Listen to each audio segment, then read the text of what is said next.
नमस्कार दोस्तों, राधे राधे, जय श्री राम। स्वागत है आपका हमारे चैनल द कैटलिस्ट एकेडमी में, जहां पर हम आपको और मेरे द्वारा आपको केमिस्ट्री पढ़ाई जा रही थी। मेरा नाम राहुल गौड़ है और आप मुझे जानते भी हैं।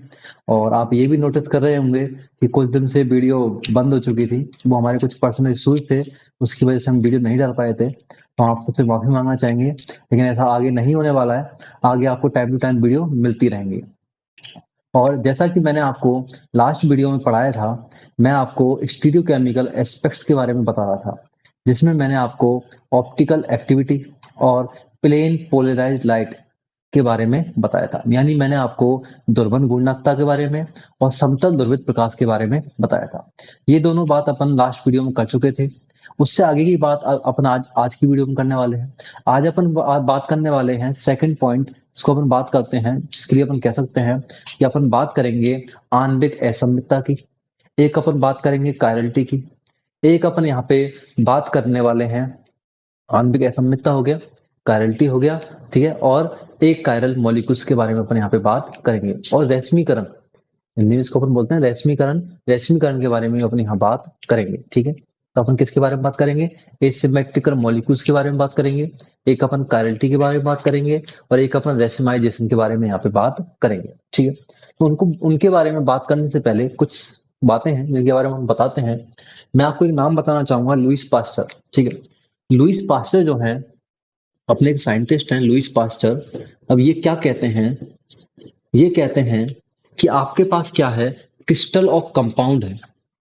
क्या है? क्रिस्टल ऑफ कंपाउंड, ठीक है। यानी आपके पास क्या है? क्रिस्टल ऑफ कंपाउंड है। आप जब क्रिस्टल ऑफ कंपाउंड का मिरर इमेज बनाते हैं, क्रिस्टल ऑफ कंपाउंड को क्या करते हैं? मिरर इमेज क्रिएट करते हैं, ठीक है। यानी आप कह सकते हैं कि आपके जो क्रिस्टल ऑफ कंपाउंड्स होते हैं वो क्या करते हैं? Exist in mirror image. यानी क्रिस्टल ऑफ कंपाउंड्स के प्रतिबिंब रूप पाए जाते हैं, दर्पण प्रतिबिंब पाए जाते हैं। आपकी लाइन आपने फिर से सुने, मैं क्या कह रहा हूं? मैंने कहा crystal of compound exist in the form of mirror image. यानी क्रिस्टल ऑफ जो कंपाउंड्स हैं, यानी यौगिकों के जो क्रिस्टल होते हैं, वो दर्पण प्रतिबिंब बनाते हैं। और इसके साथ साथ जब हम इन दोनों, अपने पास जो दोनों टाइप के जो क्रिस्टल हैं, इनका जब मैं सॉल्यूशन बनाता हूं, मैंने क्या किया? इन दोनों का जलीय सॉल्यूशन बनाया। तो जलीय सॉल्यूशन में जब मैं बात करता हूं, यानी इस पे मैं जब प्लेन पोलराइज्ड लाइट इंटर कराता हूं, यानी दोनों टाइप के aqueous solution of both type of crystal, इन दोनों टाइप के क्रिस्टल, दोनों टाइप के क्रिस्टलों का जब मैं जलीय विलयन बनाता हूं और मैं इस पर समतल ध्रुवित प्रकाश इंटर कराता हूं, तो मैं देखता हूं कि यहाँ पर हमें ऑप्टिकल एक्टिविटी है। बिल्कुल, ये ऑप्टिकल एक्टिव है। तो ऑप्टिकल एक्टिव होने के साथ ही हमें क्या मिलेगा? एक जो, जैसे हम कहते हैं कि आप जब क्रिस्टल में प्लेन पोलराइज्ड लाइट एंड समतल ध्रुवित प्रकाश को पास कराओगे, तो यदि आपका एक क्रिस्टल डेक्स्टो रोटेटरी है, तो सेकंड जो क्रिस्टल होगा वो कैसा होगा? लीवो रोटेटरी होगा। ये अपन लास्ट वीडियो में बता चुके हैं। डेक्स्टो रोटेटरी, जिसे आप हिंदी में बोलते हो दक्षिण ध्रुवन घूर्णक। क्या बोलते हैं आप?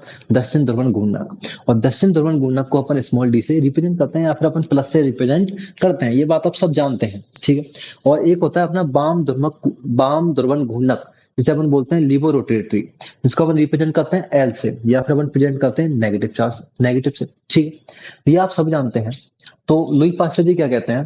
इन्होंने कहा था कि आपके जो क्रिस्टल ऑफ कंपाउंड्स हैं, पहली बात तो ये उनके मिरर इमेज पाए जाते हैं, यानी वो मिरर इमेज फॉर्म करते हैं। साथ ही साथ जब इनका एक्वस सॉल्यूशन बनाया जाता है, तो ये क्या करते हैं? इनका जब एक्वस सॉल्यूशन बनाया जाता है, तो ये ऑप्टिकल एक्टिविटी शो करते हैं। क्या शो करते हैं? ऑप्टिकली एक्टिविटी शो करते हैं। यानी इनमें अपन कह सकते हैं, इनमें ऑप्टिकल रोटेशन क्या पाया जाता है? ऑप्टिकल रोटेशन पाया जाता है। क्या पाया जाता है? ऑप्टिकल रोटेशन, जिसे अपन बोलते हैं ध्रुवन घूर्णकता, इसमें पाई जाती है। इस ध्रुवन घूर्णकता के बारे में हम देखें तो इनका जो मैग्नीट्यूड होता है, इसका जो मैग्नीट्यूड होता है, मैग्नीट्यूड ऑफ ऑप्टिकल रोटेशन, यानी इसका अपन जो परिमाण होता है, क्या बात करें अपन? परिमाण की बात कर रहे हैं, तो क्या होता है? सेम होता है। यानी इसका जो मैग्नीट्यूड होता है वो तो कैसा होता है? सेम। इस सॉल्यूशन के लिए, इस सॉल्यूशन के लिए, दोनों सॉल्यूशनों के लिए जो ऑप्टिकल रोटेशन जो है वो क्या है? इसका मैग्नीट्यूड सेम है। लेकिन इनका डिफरेंट रोटेशन होता है, ठीक है। ये अपन कह सकते हैं कि ऑप्टिकल रोटेशन का जो मैग्नीट्यूड है वो तो क्या है, सेम है, बिल्कुल परिमाण क्या है, सेम है, लेकिन इनका जो ऑप्टिकल रोटेशन है वो क्या है, डिफरेंट। यानी ये मैंने अभी भी बताया था, यानी इनकी जो डायरेक्शन है, रोटेशन की जो डायरेक्शन है वो क्या होगी, डिफरेंट, ठीक है। अब हमसे कहें कि सर ऐसा क्यों हुआ, इनकी जो ऑप्टिकल रोटेशन की जो डायरेक्शन है वो दोनों की अलग अलग है, अलग अलग मतलब अपोजिट है ना, विपरीत है। इसका जो कारण है, इसका कारण होता है 3D अरेंजमेंट। क्या होता है, 3D arrangement, 3D arrangement of atom around the crystal. यानी क्रिस्टल के चारों ओर जो एटम है, उन एटमों का जो 3D अरेंजमेंट होता है, उसके कारण, उससे संबंधित होता है ये रोटेशन में अपोजिशन होना, यानी रोटेशन अपोजिट होना किसकी वजह से होता है, 3D अरेंजमेंट ऑफ एटम। ये आप कह सकते हैं 3D, this is associated by 3D arrangement of atom around the centre atom, centre carbon, ठीक है। तो लुई पास्चर इतनी सी बात आपसे कह के चले गए हैं कि मिरर इमेज होते हैं, ठीक है। आप जब एक्वस सॉल्यूशन बनाओगे तो ये ऑप्टिकल एक्टिविटी शो करेंगे जिसका मैग्नीट्यूड सेम होगा, लेकिन जो डायरेक्शन होगी वो क्या होगी, इसकी अपोजिट होगी। तो लुई पास्चर, बस इतना ही आप इसके बारे में जानें। अदर जो अपन बात करें, इसके बाद अपन बात करने वाले हैं एक अगले साइंटिस्ट के बारे में, जो है अपने वॉन्टॉफ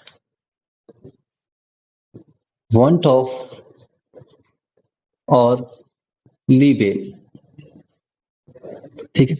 ये दो साइंटिस्ट हैं, वॉन्टॉफ और लीबेल। अब ये क्या कहते हैं, ये कहते हैं कि आपका जो सेंट्रल कार्बन है, आपका जो सेंट्रल कार्बन है, उस कार्बन के चारों ओर, चारों ओर बोल सकते हैं, या आप कह सकते हैं ऑल जो ग्रुप होते हैं around the centre of carbon atom, around the, आप कह सकते हैं कि ऑल सब्स्टिट्यूएंट, ऑल सब्स्टिट्यूएंट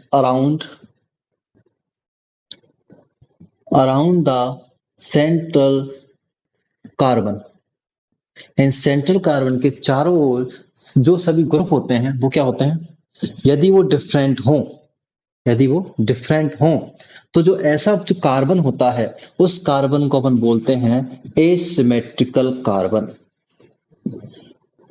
क्या बोलते हैं उसको, एसिमेट्रिकल कार्बन। यानी ऐसा कार्बन एटम जिसके चारों ओर जो सब्सटेंट जुड़े होते हैं, जो प्रतिस्थापी जुड़े होते हैं, यदि वो प्रतिस्थापी क्या हो, डिफरेंट हो, तो उसे अपन क्या बोलेंगे, एसिमेट्रिकल कार्बन बोलेंगे। इसको अपन एक और नाम से जानते हैं, इसको अपन स्टीरियो, स्टीरियो, स्टीरियो सेंटर भी बोलते हैं, ठीक है। यानी ऐसा कार्बन एटम जिसके चारों ओर जो ग्रुप हैं वो सब अलग अलग हों, अब वो कुछ भी हो सकता है, एक्स, वाई, जेड, ठीक है, या कुछ भी है, ठीक है। यदि वो चारों एटम अलग अलग हैं तो ऐसे कार्बन को हम बोलते हैं एसिमेट्रिकल कार्बन। हिंदी में इसको अपन बोलते हैं असममित, क्या बोलते हैं, असममित कार्बन, ठीक है। या फिर इसको अपन बोलते हैं त्रिविम केंद्र। क्या बोलते हैं इसको, त्रिविम केंद्र। क्या बोलेंगे इसको अपन, त्रिविम केंद्र, ठीक है। और ये जो इसके बाद जो रिजल्टेंट मॉलिक्यूल होगा, इसके बाद जो रिजल्टेंट मॉलिक्यूल होगा, यानी अपन कह सकते हैं जो रिजल्टेंट मॉलिक्यूल होता है, जो रिजल्टिंग मॉलिक्यूल होगा, वो मॉलिक्यूल को अपन क्या कहेंगे, उसे अपन बोलेंगे एसिमेट्रिकल या एसिमेट्रिक मॉलिक्यूल, ठीक है। यानी आपने दो तीन बात कर दी, अपन एसिमेट्रिकल कार्बन के बारे में बताया और स्टीरियो सेंटर के बारे में भी बताया, और अपन ने कहा एसिमेट्रिकल मॉलिक्यूल यानी असममित अणु के बारे में अपन बताते हैं, ठीक है। तो हमने क्या कहा है वॉन्टॉफ और लीबेल ने, वॉन्टॉफ और लीबेल कहते हैं कि आपका जो सेंटर कार्बन एटम है उसके चारों ओर जो सब्सटेंट हैं यदि वो डिफरेंट हैं तो ऐसे कार्बन को अपन असममित कार्बन कहते हैं, या फिर से अपन बोलते हैं त्रिविम केंद्र। और जो मॉलिक्यूल बनता है उस मॉलिक्यूल को अपन बोलते हैं एसिमेट्रिकल मॉलिक्यूल, एसिमेट्रिकल मॉलिक्यूल यानी असममित अणु इसको अपन कहते हैं, ठीक है। अगली बात, इससे अपन और आगे बात करें तो अपन कहेंगे द ऑब्जेक्ट। अब अपन एक बात करने वाले, एक डेफिनेशन देने वाले हैं कायरल की, कायरलिटी की, ठीक है। कायरल मॉलिक्यूल या कायरलिटी की अपन डेफिनेशन देने वाले हैं, जिसमें अपन, मैं आपको बताने वाला हूं ठीक है, जिसमें आप देखिए अपना अगला टॉपिक है कायरल, जिसकी अपन डेफिनेशन बता रहे थे। कायरल क्या होता है? अपन कहते हैं कि these object which have not superimposable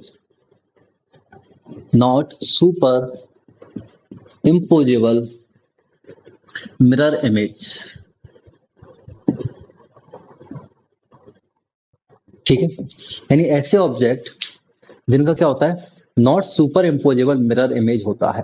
यानी जब आप उसके मिरर इमेज को देखोगे तो आपको देखेगा तो सेम, लेकिन वो क्या होगा, एक दूसरे पर अध्यारोपित नहीं होगा। सुपर इम्पोजेबल का मतलब है अध्यारोपित होना, यानी उसका जो प्रतिबिंब रूप है, उसका जो दर्पण प्रतिबिंब है, वो क्या होगा, एक दूसरे पर अध्यारोपित नहीं होगा। इसमें अपन एक एग्जाम्पल के साथ समझ सकते हैं। मैं आपको एग्जाम्पल देना चाहूंगा अपने हाथों का, जिसमें आप देखोगे कि अपने हाथ जो होते हैं, जैसे यदि मैं इसकी मिरर इमेज बनाता हूं तो मुझे सेम लेफ्ट हैंड जैसा मिरर इमेज क्रिएट होगा। यदि आप यहाँ पे एक दर्पण रखते हो तो आपको मिरर के जैसा ही आपको एक दिखाई देगा। ठीक है, बट जब आप इसके अध्यारोपित करने की बात करते हो, यानी सुपर इम्पोजेबल की बात करते हो, यदि मैं इस हाथ के ऊपर दूसरा हाथ लेके जाता हूं तो आप देखोगे कि मेरी उंगलियां तो एक दूसरे को ढक लेती हैं, लेकिन जो अंगूठे हैं वो अभी बाहर निकले हुए हैं, एक इधर है तो एक इधर।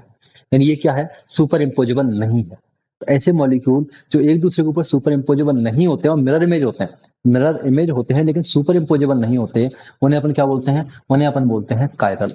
ठीक है, उन्हें अपन क्या बोलते हैं, कायरल। एक तरीके से आप ये भी समझें सुपर इम्पोजेबल का मतलब क्या है, कि कुछ स्ट्रक्चर ऐसी होती होंगी, आपने देखा होगा कि जैसे आपने एग्जाम्पल से बात करूं मैं, तो मैं एक फुटबॉल की बात करता हूँ। ठीक है, मैंने दो फुटबॉल लिए हैं बिल्कुल सेम, तो आप कहोगे यदि मैं इस फुटबॉल का मिरर इमेज बनाता हूं तो बिल्कुल सेकंड जो फुटबॉल है बिल्कुल सेम दिखता है। ठीक है, जब मैं दोनों को आमने से एक के पीछे रखता हूं तो आप फील करोगे कि आगे वाली फुटबॉल से जो पीछे वाली फुटबॉल है वो बिल्कुल ढक चुकी है, वो आपको नहीं दिखाई देगी।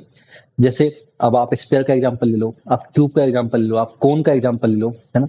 कोन है, क्यूब है, ठीक है, यानी घन, गोला, और अपने जो कोन होता है जिसको आप बोलते हैं मैथ में एक टेंट जैसी स्ट्रक्चर होती है, जैसे आप मैथ में कुछ अलग नाम देते हैं, मुझे अभी याद नहीं आ पा रहा है वो। ठीक है, तो कौन हम बोलते हैं उसको। ठीक है, तो आप जब कौन बनाते हैं, जैसे आपने देखा जोकर की टोपी, है ना, शंकु, बिल्कुल। तो शंकु जो होता है, यदि आप उसको उसको सेम चीजों को पीछे रखते हो तो आपको आगे वाली स्ट्रक्चर से पीछे वाली स्ट्रक्चर नहीं दिखती। तो इस कंडीशन को हम बोलते हैं सुपर इम्पोजेबल।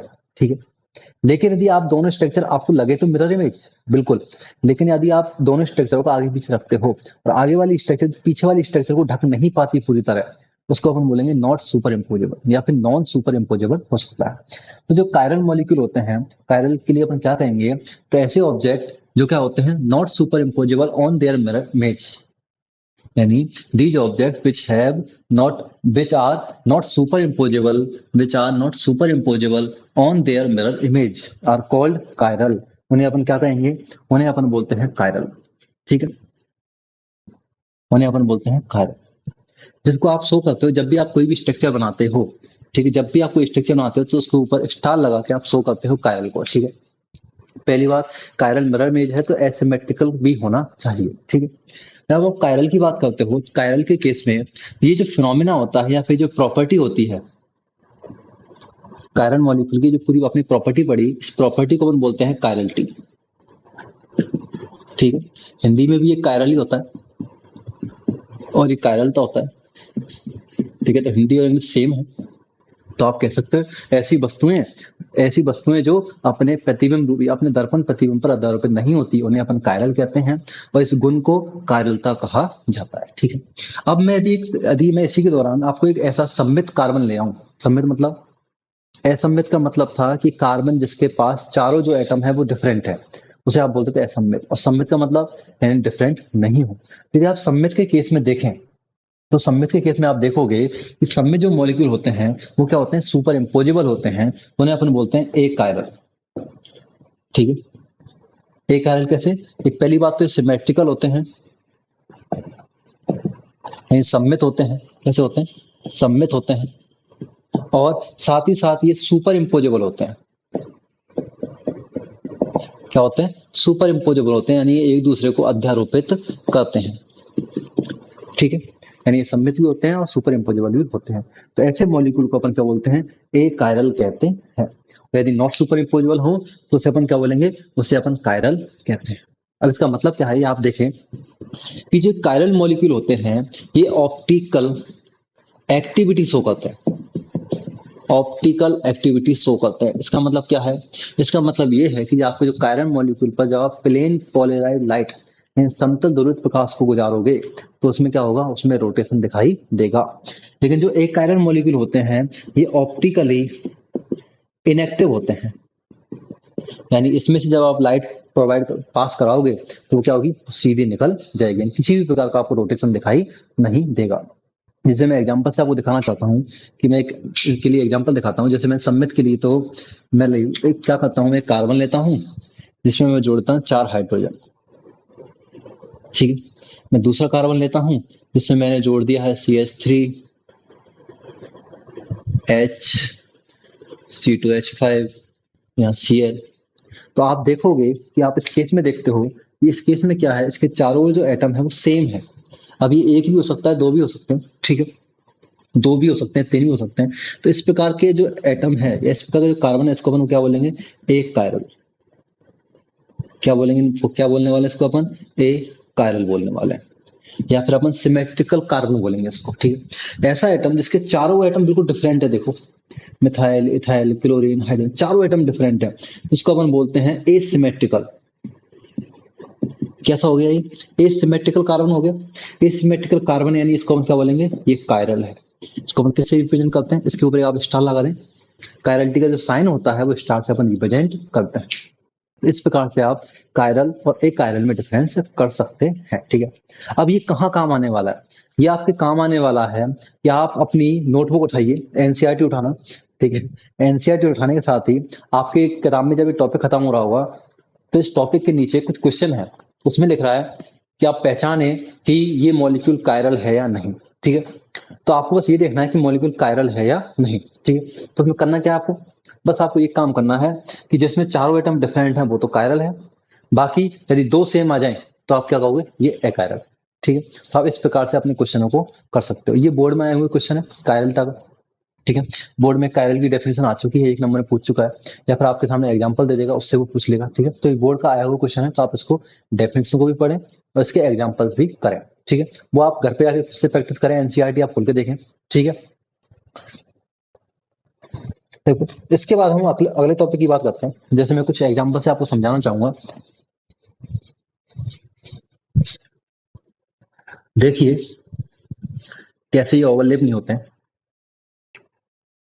देखिए मैं आपके सामने एक एग्जांपल लिखता हूँ, मैं क्या करता हूँ, मैं एक तरफ लिखता हूँ हाइड्रोजन, एक तरफ लिखा है मैंने OH एल्कोहल, ठीक है। ये आप जानते होंगे 3D रिप्रेजेंटेशन। मैंने मिथाइल ग्रुप जोड़ा है, यहाँ भी मैंने क्या जोड़ा है, यहाँ भी मैंने मिथाइल ग्रुप जोड़ा है, ठीक है। जब इसका मैं मिरर इमेज क्रिएट करता हूँ, जब इसका मैं मिरर इमेज क्रिएट करता हूँ, आपको कुछ अच्छा बनाने के लिए इसको थोड़ा कलर्ड कर देते हैं अपन।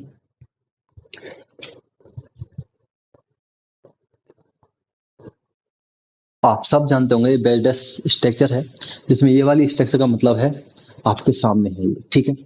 और जो डैश होता है, डैश का मतलब भी आप सब जानते होंगे कि जो डैश स्ट्रक्चर होती है इसका मतलब है ये पीछे की साइड है, ठीक, अंदर, ठीक।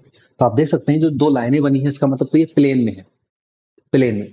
ये वाला जो CH3 है वो आपकी साइड है, और जो ये वाला CH3 है वो क्या है, अंदर की तरफ है। तो इसको बोलते हैं 3D रिप्रेजेंटेशन, ठीक है। इसका जब अपन दर्पण प्रतिबिंब बनाएंगे, मिरर इमेज बनाते हैं, तो हमें मिरर इमेज कैसा दिखाई देगा, आप खुद से देखें, आपको मिरर इमेज दिखाई देगा HOH, ठीक है। अब मिरर इमेज देखेंगे तो आपको मिरर इमेज कुछ ऐसा दिखने वाला है, हाँ या ना। तो आप बिल्कुल बोलने वाला है कि हाँ हमें मिरर इमेज ऐसा ही दिखने वाला है, ठीक है। अब इस मिरर इमेज को यदि मैं 180 डिग्री रोटेट कर दूं, कितना, 180 डिग्री में यदि इसको रोटेट कर दूं, 180 डिग्री का मतलब जानते हो, ये जो मॉलिक्यूल है इसको मैं इस तरीके से रोटेट कर रहा हूँ। जब मैं इसको रोटेट करता हूँ तो कैसा स्ट्रक्चर बनता है, आप खुद फील करें। ये हाइड्रोजन ऊपर रहने वाला है, बिल्कुल। ये OH इधर आने वाला है, बिल्कुल सही कह रहे हैं आप। तो ठीक है, इसके बाद CH3 और अंदर की साइड कौन था, CH3। अब मैं ये बिल्कुल नहीं कहने वाला हूं कि ये जो CH3 है वो सेम है। आप भी जानते हैं जब आप इसको रोटेट करोगे तो बाहर वाला अंदर चला जाएगा, अंदर वाला बाहर आ जाएगा। या तो आप ऐसे बना लें, आप कलर भी दिखाना चाहें तो आप समझ लें इस तरीके से कि जो अंदर वाला था वो तो बाहर आ गया, और जो बाहर वाला था वो कहाँ आ गया आपका, वो आपका जा चुका है अंदर। ठीक है, जब आप 180 डिग्री रोटेट करोगे। ठीक है, अब आपको क्या करना है, अब आपको जो पहली स्ट्रक्चर है और जो लास्ट वाली स्ट्रक्चर है उसको देखना है। जब आप उसको देखोगे तो आप कहोगे कि सर ये तो बिल्कुल हुबहू स्ट्रक्चर है, बिल्कुल सेम स्ट्रक्चर है, बिल्कुल एच ऊपर है, यानी एच और ओ एच प्लेन में है, CH3 एक आपकी तरफ है एक अंदर और अंदर है, इसमें भी एक CH3 आपकी तरफ एक अंदर है। ठीक है, तो अब क्या कह सकते हैं आप, यदि आपके सामने मैं पहला मॉलिक्यूल ले आऊं ये वाला, और ये थर्ड वाला मॉलिक्यूल ले आऊं, तो आप जब इनको देखोगे, आप जो सुपर इम्पोजेबल करने की कोशिश करोगे तो आप देखोगे ये दोनों स्ट्रक्चर जो हैं वो एक दूसरे पर सुपर इम्पोजेबल हो जाती हैं। बिल्कुल आगे की तरफ CH3 इसमें भी है, इसमें भी है, तो ये बिल्कुल सेम स्ट्रक्चर है, यानी ये क्या होंगी आपस में, क्या होगी ये सुपर इम्पोजेबल, क्या हो जाएंगी ये सुपर इम्पोजेबल हो जाएंगे। ठीक है, यदि एक दूसरे पर सुपर इम्पोजेबल होती हैं तो अपन कहेंगे ये कैसी हो गई, एक कायरल स्ट्रक्चर हो चुकी है। कैसी हो चुकी है ये, एक कायरल स्ट्रक्चर का एग्जाम्पल हो गया। ठीक है, तो आप वैसे भी देख के बता सकते थे कि CH3 सेम, CH3 सेम, यानी कैसा मॉलिक्यूल है ये, एक कायरल। लेकिन आपने प्रैक्टिकली भी देखा, आप इसको 3D रिप्रेजेंटेशन से भी देखा कि हमें बिल्कुल सेम स्ट्रक्चर दिखाई देती है। ठीक है, मैंने कलर अलग किया है लेकिन मॉलिक्यूल सेम है तो ओवरलैप करेंगे एक दूसरे को। ठीक है, अब अपने एक दूसरी स्ट्रक्चर बनाते हैं जिसमें मैं क्या करता हूँ, केवल डिफरेंट मॉलिक्यूल लेने वाला हूँ। ठीक है, एक डिफरेंट मॉलिक्यूल लेंगे हम, इसमें हम क्या करेंगे, इधर मैंने क्या किया है C2H5 ले लिया है। ठीक है, और इधर क्या करता हूँ, इधर मैं वही सेम मॉलिक्यूल अपना CH3 लेता हूँ। देखिए आप CH3, अब आप क्या करने वाले हैं, आप इसकी मिरर इमेज क्रिएट करने वाले हैं। जब आप इसकी मिरर इमेज बनाएंगे तो बिल्कुल ऐसे बनेगी, ये सब आप बना सकते हैं इजीली, ये सब आपने बचपन में बिल्कुल ऐसे काम किए होंगे। ठीक है, जब आप इसकी मिरर इमेज बनाएंगे तो क्या ऐसी ही बनने वाली है, हमें जो मिरर इमेज है कैसी मिलेगी, बिल्कुल ऐसी मिलने वाली। ठीक है, अब क्या करना है, 180 डिग्री रोटेट करना है। जब मैं इसको 180 डिग्री रोटेट करूंगा तो क्या होगा, जब मैं इसको 180 डिग्री रोटेट करूंगा तो हाइड्रोजन ऊपर रहेगा, बिल्कुल ये मॉलिक्यूल कहाँ जा जाएगा, इधर। और अब इनको देखें, देखिए आपका जो CH3 था जो आपके बाहर था, जब आप इसको रोटेट करोगे, जैसे अब मैं ये मॉलिक्यूल ऐसे है, ठीक है, जैसे मैं इसको 180 डिग्री रोटेट करूंगा तो आपका जो CH3 है वो कहाँ चला जाएगा, बिल्कुल अंदर चला जाएगा। ये C2H5 जो है वो कहाँ चला जाएगा, अंदर चला जाएगा। और आपको जो CH3 जो अंदर था 180 डिग्री रोटेट करने पर वो कहाँ जाएगा, वो आ जाएगा आपका बाहर की साइड। जैसे ऊपर वाले में होता सेम वही हो रहा है, बट यहाँ पे जो कार्बन एटम है उस पे चारों ग्रुप क्या है, अलग अलग है। अब आपको क्या करना है, अब आपको बस इतना सा काम करना है कि आपको फर्स्ट वाली स्ट्रक्चर और लास्ट वाली स्ट्रक्चर लेनी है। जब आप दोनों स्ट्रक्चरों को देखोगे तो आप पाओगे कि जो पहला मॉलिक्यूल है वो थर्ड वाले मॉलिक्यूल को ओवरलैप नहीं करता, बिल्कुल सेम ऐसी स्ट्रक्चर देगी। देखो आप चाहे देख सकते हो कि H और H बिल्कुल सेम साइड, बिल्कुल ओवरलैप होंगे, OH इसको ढक लेगा, बट C2H5 इसमें बाहर की तरफ है और इसमें अंदर की तरफ, काफी चेंजेस आ गया।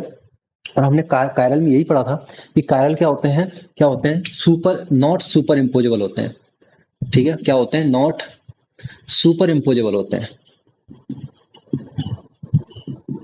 नॉट सुपर इम्पोजेबल होते हैं, यानी ये क्या कहते हैं, ओवरलैपिंग नहीं करते, यानी इसमें जो ओवरलैपिंग है वो क्या होगी आपको देखने को नहीं मिलेगी।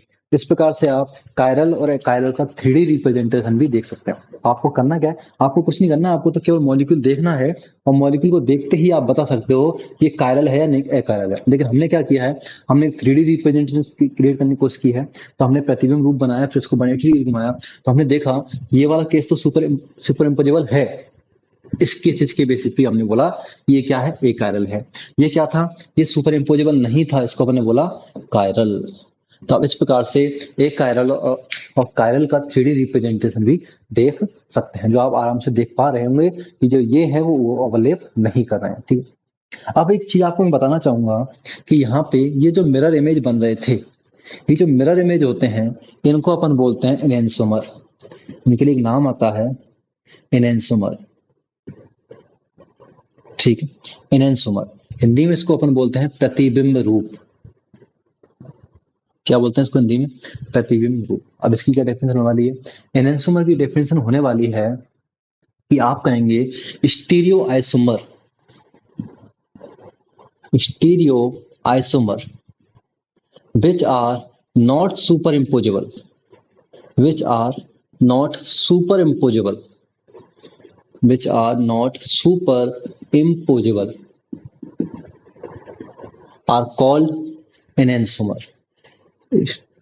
द स्टीरियोमर यानी ऐसे त्रिबिंब समावयवी, ऐसे त्रिबिंब समावयवी या ऐसे दर्पण प्रतिबिंब जो क्या होते हैं, ऐसे त्रिबिंब समावयवी जो एक दूसरे पर अध्यारोपित नहीं होते, उन्हें अपन क्या बोलते हैं? उन्हें अपन प्रतिबिंब रूप कहते हैं। या आप फिर से बोल सकते हो, the stereomer which are not super imposable in their mirror image, in their mirror image,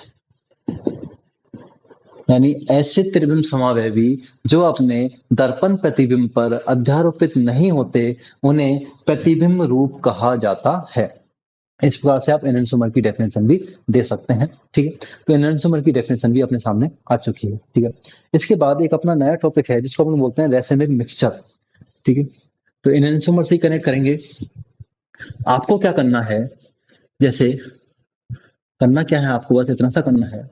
जैसे आपको दिख रहा होगा ये जो स्ट्रक्चर है, ब्यूटेन टोल की स्ट्रक्चर है, ये यहाँ पे हाइड्रोजन लगा हुआ था। ठीक है, ये स्ट्रक्चर है आपकी ब्यूटेन टोल। ठीक है, ये भी स्ट्रक्चर भी बिल्कुल ब्यूटेन टोल की है। ठीक है, अब हमने बताया था कि जो एनेंसोमर होते हैं, जो मिरर इमेज होते हैं, वो क्या करते हैं? ऑप्टिकल एक्टिविटी शो करते हैं। यदि एक कायरल मॉलिक्यूल है तो ऑप्टिकल एक्टिविटी शो करेगा, बिल्कुल करेगा। और हमने कहा था कि जो मिरर इमेज होते हैं उनमें से एक यदि डेक्स्ट्रो रोटेटरी है तो सेकंड वाला कैसा होगा? लेवो रोटेटरी होगा। अब आप कहोगे सर हमें कैसे पता चलेगा कि ऑप्टिकल एक्टिव है या नहीं, या फिर ये डेक्स्ट्रो है या लेवो है? ठीक है, तो पहली बात तो ये कि आप नॉर्मली आपको यदि पता है, अब आप कायरल का टॉपिक तो आपने पढ़ लिया, यदि आप स्ट्रक्चर को देख ले, ये अकायरल है कायरल है, तो अब यदि कायरल है तो आप ये बता देंगे भाई ये ऑप्टिकल एक्टिव है। ठीक, ये बता दोगे आप। और यदि आप देखोगे कि भाई अकायरल आ गया, सिमेट्रिकल कार्बन दिख गया, तो आप क्या कहोगे? ये ऑप्टिकल इनएक्टिव है। लेकिन ऑप्टिकल एक्टिव में कौन डेक्सो है और कौन लीवो है, यानी किसके आगे प्लस आना है किसके आगे माइनस आना है, ये आप नहीं बता सकते। एक प्रैक्टिकल डेटा है जो आपको स्ट्रक्चर में आपको मॉलिक्यूल के सामने दिखेगा। ठीक है, अब मैं क्या करने वाला हूं, मैं यहाँ पे ये काम करने वाला हूं कि मैं यहाँ पे ये दोनों एनेंसोमर हैं, ये जो दोनों एनेंसोमर हैं, इन दोनों एनेंसोमर का सेम रेशो में, सेम रेशो लेने वाला हूं। जैसे 1:1 ले सकते हैं आप, बिल्कुल सेम अनुपात। ठीक है, इन समान अनुपात में मैं इन दोनों प्रतिबिंब रूपों को लेने वाला हूँ। ठीक है, इन दोनों प्रतिबिंबों को यानी एक मिक्सचर बनाने वाला हूँ। मैं क्या करने वाला हूँ? मिक्सचर बनाने वाला हूँ। मैंने क्या किया, एक कंटेनर लिया, बिल्कुल कंटेनर में क्या किया, कंटेनर में मैंने क्या लिया, ये अपना डी वाला मॉलिक्यूल ले लिया, और उतने ही अमाउंट में उतने ही रेशो में मैंने क्या किया, मैंने एल वाला जो मॉलिक्यूल है वो ले लिया। डी और एल को मैंने सेम अमाउंट में या सेम रेशो में ले लिया है। ठीक है, और रेशो में लेने के बाद मैंने क्या बना दिया, बिल्कुल एक मिक्सचर बना दिया है। ठीक है, तो ये जो मिक्सचर मैंने बनाया आपके सामने जस्ट अभी, उस मिक्सचर को अपन बोलते हैं रेसिमिक मिक्सचर। क्या बोलते हैं उसको? Racemic mixture. ठीक है, तो रेसिमिक मिक्सचर क्या होता है? A mixture of both type of enantiomer। ठीक है, बहुत टाइप में, दोनों टाइप के एनेंसोमर जो होते हैं, प्रतिबिंब रूपों का जो मिक्सर होता है, उसे ही अपन क्या बोलते हैं? रेसिमिक मिक्सर बोलते हैं। ठीक है, उसे ही अपन क्या बोलते हैं? रेसिमिक मिक्सचर बोलते हैं। ठीक है, तो अपन क्या कहेंगे कि mixture of both type of enantiomer.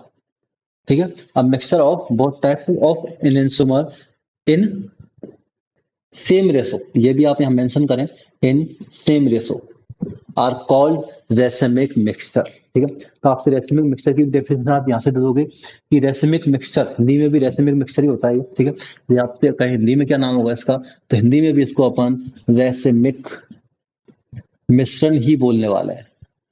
ठीक है। तो अब मैं पूछूं कि रैसिमिक मिश्रण क्या होता है, तो आप कहोगे प्रतिबिंब दोनों प्रकार के प्रतिबिंब रूपों का, दोनों प्रकार के प्रतिबिंब रूपों का समान अनुपात में जो मिश्रण होता है उसे ही अपन क्या बोलते हैं, रैसिमिक मिश्रण बोलते हैं। A mixture of both type of enantiomer in same ratio are called racemic mixture। ठीक है। अब रैसिमिक मिक्सचर का एक और नाम है, इसे अपन रैसिमिक मिक्सचर को रैसिमिक मॉडिफिकेशन भी बोल देते हैं। ठीक है, क्या बोलते हैं, रैसिमिक मॉडिफिकेशन भी उसको अपन बोल सकते हैं। ठीक है, हिंदी में नाम है इसका, अंशापन कुछ ऐसा नाम है, वो आप देखें।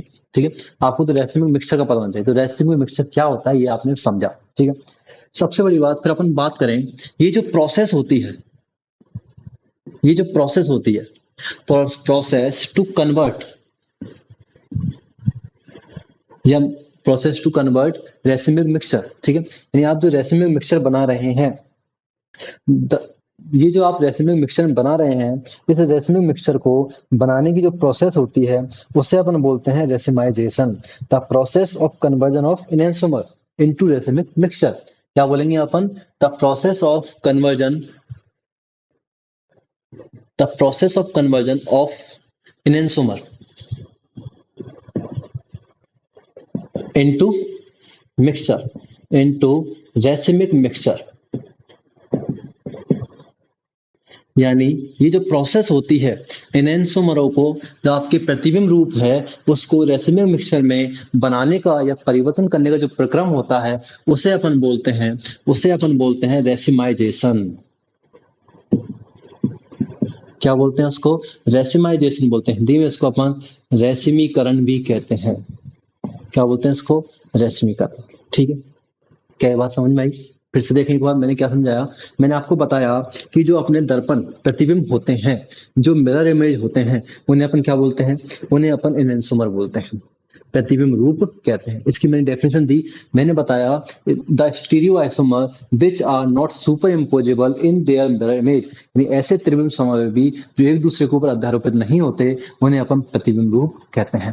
अब मैंने क्या किया, दोनों टाइप के जो प्रतिबिंब रूप हैं, मैंने क्या किया, इनका मिक्सचर लिया, सेम रेशो में लिया, उस मिक्सचर को मैं बोलता हूँ रेसिमिक मिक्सचर, और रेसिमिक मिक्सचर को बनाने की जो प्रोसेस है उसे अपन बोलते हैं रेसिमीकरण या रेसिमाइजेशन। यदि मैं ये भी आपके सामने क्वेश्चन रखना चाहूंगा कि जब मैं इसके लिए मैं साइन यूज करूं, जैसे मैंने इसके लिए प्लस यूज किया, इसके लिए माइनस की यूज किया, तो रेसिमिक मिक्सचर के लिए जो साइन होता है वो क्या होता है, इस प्रकार से, या फिर आप लिख सकते हो डीएल। ठीक है, ये साइन, ये रिप्रेजेंटेशन काम आता है, यानी आप प्लस माइनस ब्यूटेन टू और बोलोगे, ब्यूटेन टू और बोलने वाले। ऐसा क्यों, ऐसा इसलिए क्योंकि इसमें प्लस वाला भी है और माइनस वाला भी, वो भी सेम रेशो में है, तो अपन इसके लिए ऐसे साइन यूज करते हैं। यहाँ से क्वेश्चन पूछा जाता है जो आपकी आपकी बोर्ड क्लास में काफी बार आपको देखने को मिलेगा, कि यहाँ से क्वेश्चन पूछेगा कि रेसिमिक मिक्सचर है, मैं आपको वो क्वेश्चन बताता हूँ। क्वेश्चन क्या होने वाला है आपका, क्वेश्चन होने वाला है कि racemic mixture have zero optical rotation. ठीक है, रेसिमिक मिक्सचर जो होता है वो जीरो ऑप्टिकल रोटेशन रखता है, एक्सपेंड कीजिए, या फिर इसकी जगह वो लिख देगा, इस लाइन की जगह लिख देगा वो कि रेसिमिक मिक्सचर है या इज ऑप्टिकल इनएक्टिव। यानी आपका जो रेसिमिक मिक्सचर होता है वो क्या होता है, ऑप्टिकल इनएक्टिव होता है, यानी ध्रुवण घूर्णकता प्रदर्शित नहीं करता, या फिर अपन कह सकते हैं कि इसमें ध्रुवण घूर्णकता वो क्या होती है, जीरो होती है।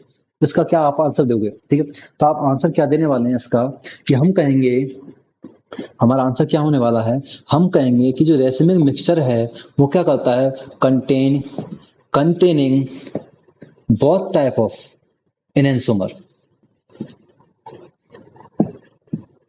यानी इसमें क्या होता है, दोनों प्रकार के एनेंसोमर होते हैं। ठीक है, जब दोनों प्रकार के एनेंसोमर है तो उन दोनों प्रकार के एनेंसोमर होने के कारण जो रोटेशन होगा, रोटेशन ऑफ वन आइसोमर, यानी पहले समावैवी के द्वारा जो रोटेशन क्रिएट होगा वो is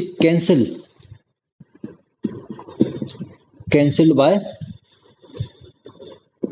another rotation of another isomer. ठीक है, यानी आप कहोगे कि जो आपका रेसिमिक मिक्सचर है उसका जो ऑप्टिकल क्या होता है वो इनएक्टिव होता है, या फिर जिसका ऑप्टिकल रोटेशन है वो जीरो होता है। इसका क्या आप रीजन कहोगे? आप कहोगे कि racemic mixture containing both type of enantiomer, यानी इसमें दोनों प्रकार के एनहांसमेंट होते हैं, प्रतिबिंब दोनों प्रकार के प्रतिबिंबों का एक मिश्रण होता है ये। और मिश्रण होने के साथ ही इनका जो रोटेशन होता है इन पहले समव्यवी के द्वारा जो भी यहाँ पे रोटेशन दिखेगा उसके जस्ट अपोजिट सेकंड वाला क्या करेगा? रोटेशन शो करेगा। तो पहले वाला जो है वो दूसरे वाले के जो वैल्यू है, जो मैग्नीट्यूड है उसको क्या कर देगा? कैंसिल आउट कर देगा। तो कैंसिल आउट होने के साथ ही हमें क्या वैल्यू मिलने वाली है? जीरो। ठीक है, तो ऑप्टिकल रोटेशन क्या हो जाएगा? जीरो। इसे अपन क्या कहते हैं कि रेसिन मिक्सचर जो होता है वो ऑप्टिकली इनएक्टिव होता है। ये भी आपका क्वेश्चन आया हुआ है, तो ये भी वो पूछ सकता है। इसका जो रिप्रेजेंटेशन होता है आपसे पूछ रहे इसको अपन कैसे रिप्रेजेंट करते हैं, तो अपन प्लस माइनस से रिप्रेजेंट इसको करते हैं। तो इस प्रकार से अपन ने कुछ पढ़ा कि रेसिन मिक्सचर क्या होता है। रेसिन मिक्सचर का zero dipole moment, sorry zero optical rotation होता है। ठीक है, ये चीज आप पढ़ सकते हो। ठीक है, इसके बाद अगला आता है रिटेंशन। ठीक है, इसके बाद अपना एक अगला टॉपिक चलता है जिसे अपन बोलते हैं रिटेंशन, या हिंदी में इसको अपन बोलते हैं धारण। इसको आप सीधा समझें कि बस ज्यादा कुछ नहीं समझना है इसमें आपको, बस आपको इतना सा पता होना चाहिए कि रिटेंशन होता क्या है, और आपको पता भी है। ठीक है, रिटेंशन जो होता है,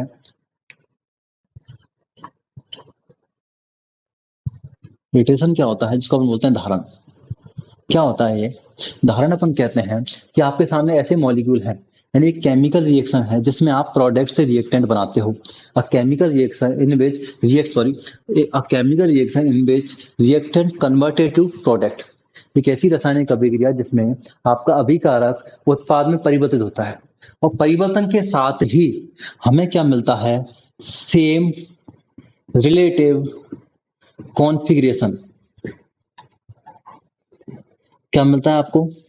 समान त्रिविम विन्यास।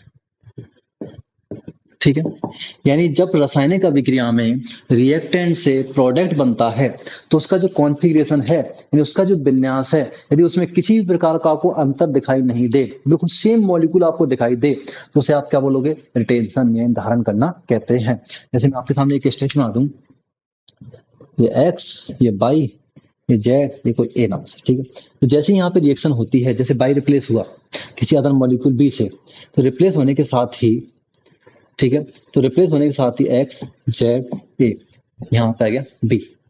यानी आपको दिख रहा होगा कि इसका जो कॉन्फ़िगरेशन है, इसका जो विन्यास है, उसमें आपको किसी भी प्रकार का कोई चेंजेस नहीं हुआ है। तो इस कंडीशन को अपन बोलते हैं रिटेंशन। ठीक है, ये अपना मुंह बोलते हैं धारण। आपने अभी मैंने एक शब्द बोला कॉन्फ़िगरेशन क्या होता है या फिर विन्यास क्या होता है। ठीक है, तो विन्यास को आप ऐसे समझ सकते हैं, विन्यास जो होता है किसी भी कार्बन सेंटर जो कार्बन एटम है उसके चारों ओर जो एटमों की जो 3D अरेंजमेंट होता है। ठीक है, 3D arrangement around the centre carbon atom are called configuration. ठीक है, तो कार्बन के चारों ओर परमाणु का जो भी विन्यास होता है उसे अपन क्या बोलते हैं? सॉरी, कार्बन कार्बन के चारों ओर जो भी परमाणु हैं उन सब परमाणु की जो व्यवस्था होती है, त्रिविम जो व्यवस्था होती है, उसे अपन विन्यास कहते हैं। ठीक है, तो ये आप कह सकते हैं रिटेंशन तो ये होता है। एक आपने सुना होगा इन्वर्जन, तो मैंने पढ़ाया भी था SN2 रिएक्शन में, तो आपको इन्वर्जन भी आपने सुना होगा। इसे अपन बोलते हैं प्रतिलोमन। इसको अपन एक साथ एक रिलेट करके मैं आपको बताता हूँ। जैसे फील करिए कि मेरे सामने एक मॉलिक्यूल है। ठीक है, रिटेंशन का एक एग्जांपल मैं आपको बता दूं। जैसे मैंने क्या किया, यहाँ पे एक एग्जांपल लिया जिसमें मैं क्या करता हूँ, CH3 मॉलिक्यूल, इधर मैं लेने वाला हूँ CH2OH, हाँ बिल्कुल CH2OH ले लें। इधर मैं लेने वाला हूँ CH2CH3। ठीक है, और इधर मैं लेने वाला हूँ हाइड्रोजन।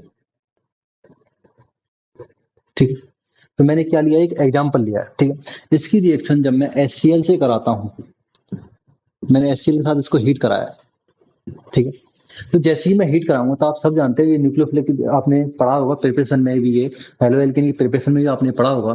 तो आप जानते हैं कि यहाँ पे क्या होने वाला है, यहाँ पे H और OH रिएक्शन करेंगे, वाटर बनाएंगे साथ ही, और यानी जो OH है वो रिप्लेस हो जाएगा आपका CH3 से। आपका जो OH है वो यहाँ पे रिप्लेस होगा और क्या बन जाएगा? CH2Cl। ठीक है, बाकी जो स्ट्रक्चर आप देख रहे हो पूरे रिएक्शन में, बाकी जो स्ट्रक्चर है वो आपको बिल्कुल सेम बनी हुई दिखाई देगी। यानी ये जो केस है वो किसका है? ये केस है अपना धारण का, रिटेंशन का। ये केस आपके सामने आ चुका है। एक दूसरे एग्जाम्पल के साथ अपन देखते हैं। अपन देखते हैं कि अपने पास एक मॉलिक्यूल है, ठीक है। मॉलिक्यूल में मैंने क्या किया है, यहाँ पे एक न्यूक्लियोफिलिक रिएक्शन कराई है, और न्यूक्लियोफिलिक रिएक्शन के साथ ही मैंने यहाँ पे एक्स को रिप्लेस किया है बाई से, ठीक है। मैंने यहाँ पे एक्स को रिप्लेस किया है किससे, बाई से, ठीक है। तो जैसे ही बाई रिप्लेस किया, यानी मैंने रिएक्टेंट से क्या बनाया, प्रोडक्ट। मैंने जब यहाँ पे प्रोडक्ट बनाया तो एक्स रिप्लेस किससे हो चुका है, बाई से रिप्लेस यहाँ पे हो चुका है, न्यूक्लियोफिलिक रिएक्शन हो चुकी है, ठीक है। आप देखते हैं कि रिएक्टेंट से जब प्रोडक्ट बना तो इसका जो कॉन्फ़िगरेशन है वो बिल्कुल क्या है, सेम है, बिल्कुल। तो यदि सेम कॉन्फ़िगरेशन आपको मिलता है तो आप कहते हो सही, जो केस है वो किसका है, रिटेंशन का। किसका केस है, वो रिटेंशन का केस है, यानी किसका केस है, धारण का केस है, ठीक है। बट यदि आपको ऐसा कुछ देखने को मिले कि बाई ने जब इसको रिप्लेस किया तो रिप्लेस होने के साथ ही साथ इसका जो कॉन्फ़िगरेशन था वो भी क्या हो गया, चेंज। देख रहे हो, बिल्कुल कॉन्फ़िगरेशन क्या हो चुका है, चेंज हो चुका है, बिल्कुल उल्टा मॉलिक्यूल बन चुका है, ठीक है। यदि कॉन्फ़िगरेशन चेंज होता है यानी क्या होता है, इन्वर्ट होता है, तो ये केस किसका बन जाता है, ये केस बन जाता है इन्वर्जन का। किसका केस बन गया, इन्वर्जन, जिसको आप बोलते हो प्रतिलोमन, ठीक है। यदि आपको सेम केस दिखाई दे तो आप कहोगे धारण का केस है, विपरीत केस दिखाई दे तो आप कहोगे प्रतिलोमन का केस है। अब मैं क्या करने वाला हूं, मैंने इसको नाम दिया है ए और इसको नाम मैंने दिया है बी। अब मैं क्या करने वाला हूं, आगे मॉलिक्यूल में मैं ए लेने वाला हूं और साथ ही में लेने वाला हूं बी। मैं दोनों को आपस में ले लिया, यानी एक मिश्रण बनाने वाला हूं मैं यहाँ पे, बिल्कुल मिक्सचर बनाने वाला हूं। वो भी किसमें बनाने वाला हूं मैं, सेम रेशो में। आपको याद आ रहा होगा कुछ, यदि मैं दोनों कंपाउंडों का बिल्कुल क्या करने वाला हूँ, मिक्सचर बनाने वाला हूँ, और मिक्सचर मैंने बनाने वाला हूँ सेम रेशो में। तो यदि मैं सेम रेशो में मिक्सचर बनाता हूँ तो इसे अपन बोलते हैं रेसिमाइजेशन। यानी आपके सामने जो केस आ चुका है वो किसका केस आ चुका है, वो रश्मि रश्मिकरण का केस आपके सामने देखने को मिलेगा, ठीक है। तो रेसिमाइजेशन का केस आपको सामने देखने को मिलेगा, ठीक है। यदि एक इसमें डी है तो एक हमेशा एल होगा, ठीक है। तो और जो ये रेसिमाइजेशन मिक्सर होता है, तो आप जानते हो कैसा होता है, ये ऑप्टिकली इनएक्टिव होता है, ठीक है। ऑप्टिकली इनएक्टिव क्यों होता है, क्योंकि आपका जो पहला आइसोमर है वो दूसरे आइसोमर के रोटेशन जो है, दोनों का जो रोटेशन होता है वो विपरीत होता है, अपोजिट होता है। दोनों का जो रोटेशन होता है वो क्या होता है, अपोजिट होता है। तो वो एक दूसरे के रोटेशन का जो वैल्यू है, जो भी है वैल्यू, उसको क्या कर देंगे, कैंसिल आउट कर देते हैं, ठीक है, नेग्लिजिबल कर देते हैं। इसलिए आपको जो रेसिमाइजेशन की जो प्रोसेस होती है, इसमें आपको रेसिमिक मिक्सचर मिलता है, वो ऑप्टिकली इनएक्टिव होता है, ठीक है। अब इसके साथ ही अपना रेसमाइजेशन तो खत्म हुआ। अब मैं आपको एक अलग अलग एग्जांपल से बता रहा हूँ। मैं यहाँ पे रिएक्शन कराने वाला हूँ SN2 के साथ। किसके साथ, SN2 के साथ। मैं जब SN2 की यहाँ पे रिएक्शन कराता हूँ तो मैं क्या देखता हूँ, आप सब जानते हैं कि आप सब SN2 और SN1 रिएक्शन मैंने आपको लास्ट वीडियो में पढ़ाया था। उस लास्ट वीडियो में मैंने आपको बताया कि SN2 कैसे काम करती है और SN1 कैसे काम करती है। SN2 रिएक्शन में क्या होता है, आपका जो न्यूक्लियोफिलिक जो होता है वो कैसे अटैक करता है, बैक साइड अटैक करता है। जब ये बैक साइड अटैक करेगा तो आप सभी जानते हो, जैसे, और आपको ये भी याद होगा, SN2 रिएक्शन में बॉन्ड फॉर्मेशन और बॉन्ड ब्रेकिंग की जो प्रोसेस है वो सेम टाइम पे होती है। सेम टाइम पे होने के साथ साथ ट्रांजेक्शन स्टेट इन संक्रमण अवस्था देखने को मिली आपको, बिल्कुल याद आया होगा। संक्रमण अवस्था में क्या होता था, वो क्या होती थी, अनस्टेबल होती थी और आइसोलेटेड नहीं कर सकते थे उसको अपन। तो अनस्टेबल होने के साथ ही जैसे जैसे आपका न्यूक्लियोफाइल इस पे अटैक करता था, जैसे जैसे वो पास आता था, आपका जो हेलोजन ग्रुप था वो क्या होता था, धीमे धीमे बाहर निकलना शुरू हो जाता था। और एट लास्ट हमें क्या मिलता था, जो प्रोडक्ट मिलता था, जो हमें प्रोडक्ट मिलता था वो कैसा मिलता था, इनवर्टेड प्रोडक्ट, ठीक है। कैसा प्रोडक्ट मिलता था, इनवर्टेड अपन को प्रोडक्ट मिलता था। या बाकी चीजें कर लें, यानी इसमें क्या हुआ है, आप कहोगे सर इसमें जो केस होता है वो इनवर्जन का होता है। इनवर्जन मतलब प्रतिलोमन का केस हमें SN2 रिएक्शन में हमें देखने को मिलेगा। या आप कह सकते हो कि SN2 रिएक्शन में हमें 100% इन्वर्जन देखने को मिलता है। लेकिन यदि मैं यही एक और एग्जांपल आपके सामने लूं, जिसमें मैं रिएक्शन कराने वाला हूं किसकी, SN1 रिएक्शन, ठीक है। कौन सी रिएक्शन कराने वाला हूं मैं, SN1 रिएक्शन। आप देखें, मैं यहाँ पे कराने वाला हूँ SN1 रिएक्शन, वो न्यूक्लियोफाइल अटैक होगा। जब मैं SN1 रिएक्शन कराता हूँ, मैंने इसके साथ जब प्रोडक्ट देखा तो मैंने देखा कि इस केस में हमें रेसिमिक मिक्सचर प्रोडक्ट देखने को मिलता है। यानी रेसिमिक यानी हमें दोनों टाइप के प्रोडक्ट, यानी इन्वर्टेड और रिटेंशन, इन दोनों केस हमको देखने को मिलते हैं। कैसे, वो आप समझे कैसे, क्योंकि इसका जो स्लो स्टेप होता है, उस स्लो स्टेप में क्या था आपको पता होगा। एसेंबल रिएक्शन में क्या होता था, एसेंबल रिएक्शन में आप कहोगे सब पहले स्टेप में क्या होता था कि यहाँ से जो हैलाइड आयन था वो बाहर निकलता था, और बाहर निकलने के साथ ही हमें यहाँ पे कार्बोकैटायन बनता हुआ दिखाई देता था। क्या होता था, हमें यहाँ पे कार्बोकैटायन देखने को मिलता था। क्या मिलता था, कार्बोकैटायन हमें देखने को मिलता था। बिल्कुल वही आप सब जानते हैं कि कार्बोकैटायन का जो हाइब्रिडाइज होता है वो क्या होता है, sp2। इसका जो संकरण होता है, हाइब्रिडाइजेशन जो होता है वो sp2 होता है, ये प्लेनर होता है। ठीक है, यानी ये जो स्ट्रक्चर बनी है वो किस में बनी है आपके सामने, एक प्लेन में ये स्ट्रक्चर बनी है आपके सामने। ठीक है, किस में बनी हुई है, प्लेन में। ठीक है, अब क्या होगा, सेकंड केस में आप कहोगे कि सर सेकंड केस में आपका जो न्यूक्लियोफाइल है वो यहाँ पे आके अटैक करता था। तो आप सब देख रहे होंगे ये प्लेन में है, बिल्कुल प्लेन में है, मॉलिक्यूल है प्लेन में। तो जब मॉलिक्यूल प्लेन में है तो आपका जो न्यूक्लियोफाइल है वो ऊपर से भी अटैक कर सकता है और नीचे से भी अटैक कर सकता है। यानी आपके सामने एक ऐसा केस बनेगा जिसमें ये क्या है, एक प्लेन में है इस तरीके से, ये आपको एक ऐसे प्लेन में है। तो ये जो केस है वैकेंट ऑर्बिटल का, इस केस में जो न्यूक्लियोफाइल है, जो न्यूक्लियोफाइल होने वाला है वो न्यूक्लियोफाइल आपका ऊपर से भी अटैक कर सकता है और नीचे से भी अटैक कर सकता है। ठीक है, यानी जो न्यूक्लियोफाइल है वो दोनों साइड से हमें अटैक करता हुआ दिखाई देगा। जब ये ऐसा अटैक हमको दिखेगा तो हम कहेंगे, तो हमें दो प्रकार के प्रोडक्ट मिलने हैं। पहले प्रोडक्ट जिसमें ये पीछे से अटैक करने वाला है, जिसमें ये पीछे से अटैक करने वाला है उसमें तो हमें बिल्कुल इनवर्टेड प्रोडक्ट हमको देखने को मिलेगा। ठीक है,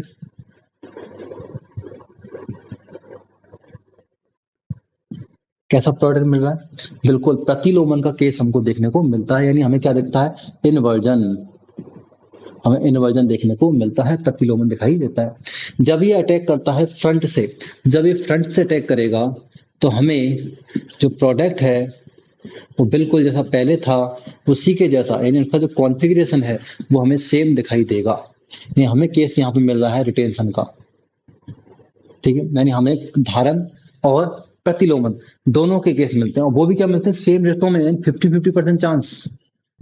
यानी हम कह सकते हैं कि SN1 रिएक्शन में, SN1 अभिक्रिया में हमें रेसिमिक मिक्सचर मिलता है। रेसिमिक मिक्सचर मतलब हमें इन्वर्टेड और रिटेंशन दोनों प्रकार के प्रोडक्ट देखने को मिलते हैं। ठीक है, यानी 50-50% हमें ये चीजें मिलती हैं, रेसिमिक प्रोडक्ट देखने को मिलता है।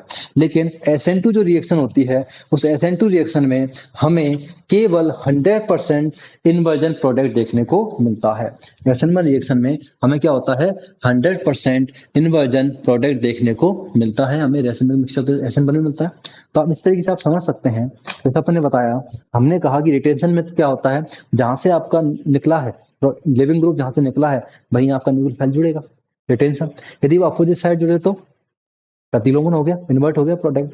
तो SN2 रिएक्शन में तो हमें 100% इन्वर्टेड प्रोडक्ट देखने को मिलता है, लेकिन SN1 रिएक्शन में आपको इन्वर्टेड भी देखने को मिलेगा और रिटेंशन भी देखने को मिलेगा, यानी बैक साइड अटैक भी देखने को मिलता है और फ्रंट अटैक भी देखने को मिलता है। यानी आप कहोगे कि सर हमें रेसिमिक मिक्सचर, रेसिमाइजेशन हो रहा है यहाँ पे, ठीक है, वो भी सेम रेशन में, यानी आपको ऑप्टिकली इनएक्टिव प्रोडक्ट देखने को मिलेगा। ये चीजें हमने पढ़ी, बाकी चीजें ये हमारा स्टीरियोकेमिकल एस्पेक्ट हमारा खत्म हो चुका है। ठीक है, इससे आगे इसकी और न्यूक्लियोफिलिक जो रिएक्शन थी वो पूरा जो पार्ट था वो हमने यहाँ पे खत्म बिल्कुल फिनिश कर चुके हैं उसको। ठीक है, तो आगे अपना जो और रिएक्शन है, जैसे एलिमिनेशन रिएक्शन है या फिर अपनी रिएक्शन विद मेटल है, ये हम अपनी अगली वीडियो में दिखाएंगे आपको, बिल्कुल आपको करा के दिखाएंगे। ठीक है, आज का वीडियो आप देखें और आपको अच्छा लगे, आपको हेल्पफुल हो तो आप बिल्कुल लाइक शेयर सब्सक्राइब करें। बाकी आप सबको बोलें धन्यवाद।